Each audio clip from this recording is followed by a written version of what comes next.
देखिए पहले तो मैं सरकार को दाद देना चाहूंगा कि जीएसटी में उन्होंने कृषि क्षेत्र के लिए बहुत सारे जीएसटी रेट्स कम कर दिए हैं। जहां लिक्विडिटी की प्रॉब्लम आती है वहां ईएनडब्ल्यूआर बहुत काम आता है।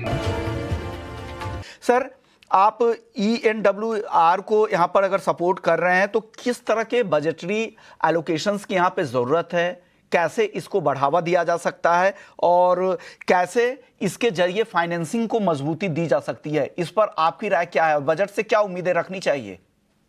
ईएनडब्ल्यूआर पे काफी काम हो चुका है भारत सरकार का। भारत सरकार ने हमेशा इस पे जोर दिया है क्योंकि जहां लिक्विडिटी की प्रॉब्लम आती है वहां ईएनडब्ल्यूआर बहुत काम आता है। इसमें उन्होंने भंडारीकरण के लिए रेगुलेशन बना दिए, यानी कि वेयर हाउसिंग के लिए इस पे इंटरेस्ट सबवेंशन का भी स्कीम काफी बन चुका है। 3% पे इंटरेस्ट सबवेंशन का काम हो चुका है और भी बैंकें दे रही है। मगर समस्या ये है कि अभी भी किसान को जो, क्योंकि उसके होल्डिंग्स जो होते हैं 2 हेक्टेयर के होते हैं तो बहुत बड़ी नहीं होती है, तो किसान को ये लगता है कि मैं जल्दी उपज को मंडी में लेके जाऊं, एमएसपी पे दे दूं या ट्रेडर को दे दूं। इसीलिए अभी तक उन्होंने भंडारीकरण को एकदम सीरियसली नहीं लिया है। मगर सरकार को जो करना चाहिए था सरकार ने उसको कर दिया है। सरकार ने ईएनडब्ल्यूआर को प्रचलित कर दिया है, उस पर और काम करना बाकी है क्योंकि जब तक एक क्रिटिकल मास किसान नहीं आएंगे तब तक आपको ये दिखेगा नहीं। हालांकि आज के तारीख में भी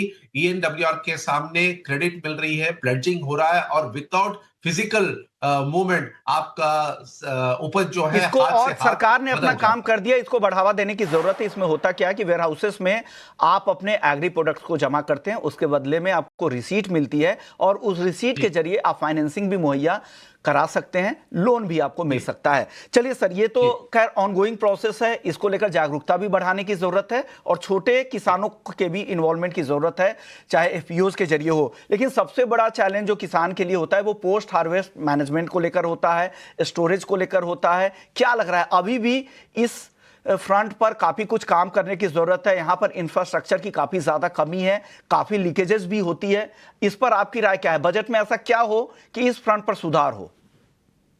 देखिए पहले तो मैं सरकार को दाद देना चाहूंगा कि जीएसटी में उन्होंने कृषि क्षेत्र के लिए बहुत सारे जीएसटी रेट्स कम कर दिए हैं। ट्रैक्टर हो, ट्रैक्टर टायर हो या फिर अन्य चीजें हो, बायो पेस्टिसाइड्स के लिए भी उन्होंने कम कर दिया, बायो स्टिमुलेंट्स के लिए उन्होंने पॉलिसी निकाल दी है। और जहां तक इंफ्रास्ट्रक्चर की बात हम करें तो राष्ट्रीय किसान योजना आरएमकेवी के तहत और अन्य जो योजनाएं हैं उनके हिसाब से उन्होंने इंफ्रास्ट्रक्चर के लिए उन्होंने एलोकेशन कर दिया है। माइक्रो वेयर हाउसेस के लिए उन्होंने कर दिया है, छोटे वेयर हाउसेस के लिए, कोल्ड स्टोरेज के लिए भी कर दिया है।